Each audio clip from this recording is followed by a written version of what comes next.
News-AirAsia QZ8501, tail of crashed plane found. Part of the tail of crashed AirAsia flight QZ8501 has been found in the Java Sea, Indonesian searchers say. The tail houses the black boxes, the voice and flight data recorders, which could give investigators clues as to the cause of the crash. It was found in a secondary search area, lending weight to theories that strong currents have moved the debris. The plane was lost en route from Surabaya, Indonesia, to Singapore on the 28th of December, with 162 people aboard. No survivors have been found. Buried in mud. Part of the tail of the Airbus A300 and 2200 was spotted by teams involving divers and unmanned underwater vehicles, Search and Rescue Chief Bambang Slistio said in Jakarta. It is the first significant piece of wreckage from the crash to be identified and was found in an area some 30 kilometers, 19 miles, from the initial search area. The part found has the AirAsia mark on it, Mr. Slistio said. It is buried in mud, in water 30 meters, 98 feet deep, and is believed to be upside down. Despite powerful sea currents and murky water, searchers managed to take photographs, he said. On one piece, the letter A appears to be painted. Only 40 bodies have been recovered so far, but the authorities believe many of the passengers may still be strapped inside the main body of the plane. An underwater image released by Indonesia, the 7th of January. An underwater image released by Indonesia, the 7th of January. A Russian search team member uses a pair of binoculars to look out the window of a Super Puma helicopter during a search operation for passengers on board AirAsia flight QZ8501, off the Java Sea, in Indonesia January 7, 2015.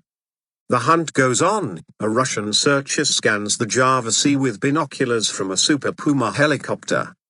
A Russian search and rescue ship is seen through the window of a Super Puma helicopter during a search operation for passengers on board AirAsia flight QZ8501, off the Java Sea, in Indonesia January 7, 2015.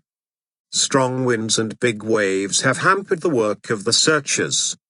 The BBC's Karishma Vaswani in Jakarta says the tail was not found in the area search teams previously focused upon, but in the expanded search area.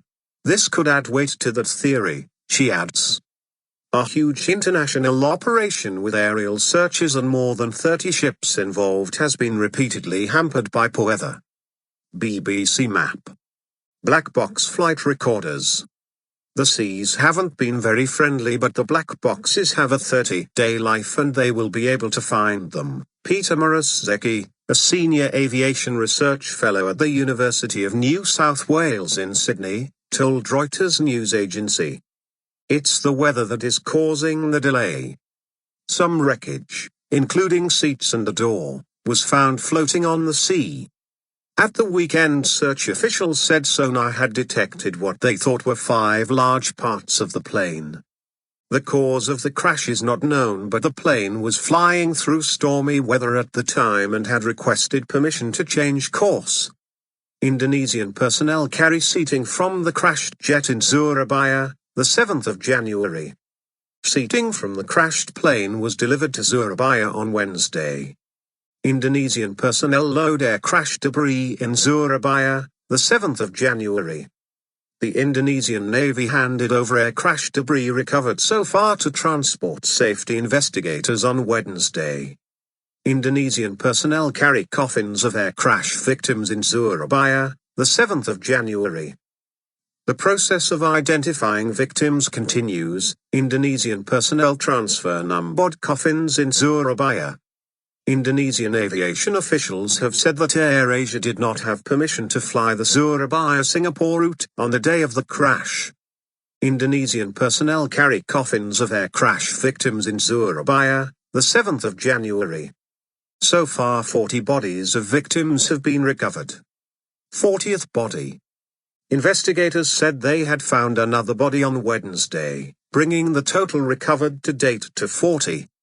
Most of the people aboard the plane were Indonesian, 137 adult passengers, 17 children and 1 infant, along with 2 pilots and 5 crew. Anton Castellani, head of Indonesia's Disaster Victims Identification Unit, said identification would become more difficult because the bodies being found were increasingly decomposed. That makes it harder to do quick identification of the bodies, he said, quoted by the Straits Times. We can still do DNA testing, but that takes 1 to 2 weeks. After 2 weeks, most corpses will sink, he was also quoted as saying by the Associated Press news agency. AirAsia previously had an excellent safety record, with no fatal accidents involving its aircraft. AirAsia Chief Executive Tony Fernandez said on Twitter, "We need to find all parts soon so we can find all our guests to ease the pain of our families. That still is our priority."